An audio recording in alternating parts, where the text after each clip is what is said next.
saya sebut laser peel, mungkin ada sebagian dari kalian yang belum familiar dengan istilah itu. Tapi kalau saya sebut black doll, ya sebagian besar dari kita pasti sudah memahami itu.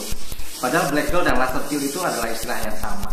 Kita menggunakan istilah laser peel itu adalah istilah internalnya Natasha ya, yang dipopulerkan di Natasha. Mungkin kalau pasien-pasien Natasha, saya yakin sudah sangat familiar dengan nama laser peel ini. Saya sempat ulas dulu soal laser peel ini. Mungkin kalian yang pernah lihat konten saya yang terdahulu, boleh deh dicek di situ. Saya sempat mengulas soal perawatan laser peeling ini, juga fungsi-fungsinya segala macam. Oke lah, gitu. Kalian bisa simak di situ. Cuman yang mau saya fokuskan di sini, bener nggak sih laser peel ini bener-bener ngecilin pori?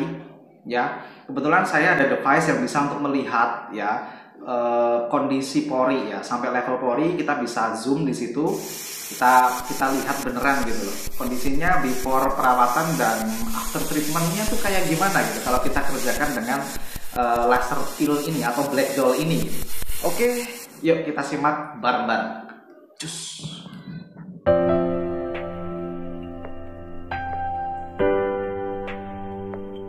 Ya, ini adalah kondisi permukaan kulit kita dengan perbesaran yang lumayan lah. Nah, yang kita lingkari ini, yang putih-putih ini, itu adalah kondisi pori dari permukaannya. Kalian bisa lihat sendiri bagaimana diameternya ini cukup gede-gede banget ya.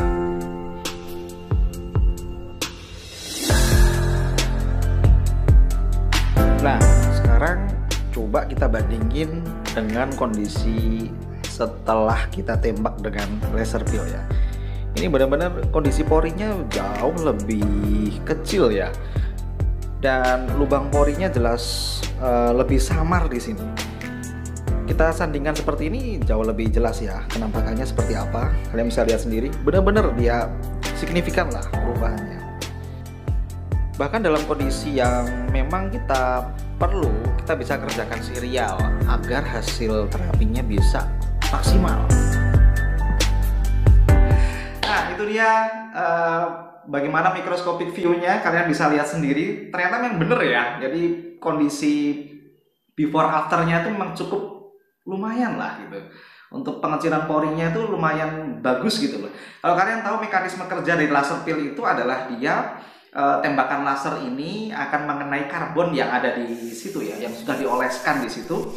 Kemudian si karbon ini karena pecahannya begitu sedemikian rupa lah intinya, dia akan melukai permukaan kulit kita, termasuk permukaan pori.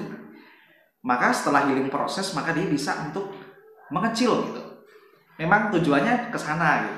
Cuman saya mau sedikit singgung soal mungkin ada beberapa teman sejawat ya yang memberikan informasi bahwa laser black doll ini efektif untuk pigmen ya. Ini yang sedikit saya pengen ulas ya. Yang namanya laser black doll ini khasnya apa sih? Khasnya adalah penggunaan karbon di permukaan kulit ya. Jadi dia menggunakan Nd:YAG ditembakkan ke kulit kita, tapi di situ ada layering karbon, penggunaan karbon, maka disebut di situ black doll. Nah, seberapa sih karbon ini kemudian bisa meningkatkan performa daripada Nd:YAG tadi untuk menghilangkan pigmen?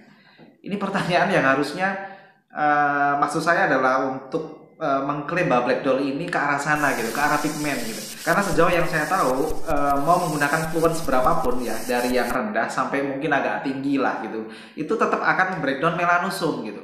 Justru penggunaan karbon di sini dia akan sedikit mengurangi daripada ya, menghalangi daripada paparannya si laser ini, dan dia akan memecah. Lalu kemudian akan memecah dari karbon itu dan melukai dari permukaan kulit kita. Tapi andil powernya ke arah jaringan sebetulnya kalau mau logis-logisan itu menurut saya itu berkurang gitu. Jadi tidak ada korelasinya sama sekali penggunaan karbon di sini ke arah pigmentasinya. Jadi kalau untuk arah pigmentasi saya rasa tidak haruslah kita menggunakan black doll, menggunakan laser toning pun itu cukup ya. Bolehlah kalian mendapatkan informasi soal laser ini bisa untuk depigmentasi dan bisa untuk mencerahkan segala macam itu.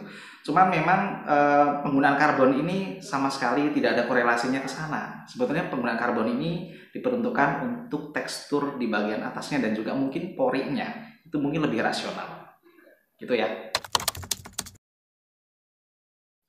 Untuk harga ini di Natasha harganya sekitar 950.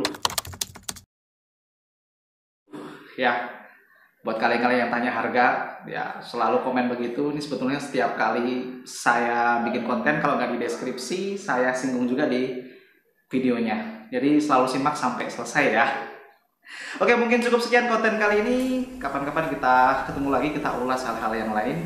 Kita ulas juga perawatan-perawatan lain. Jika kalian suka dengan konten ini, silahkan like, silahkan share. Mau komen silahkan. Nanti kalau saya pas senggang, saya pasti akan bales komen kalian. See you on the next video. Ciao.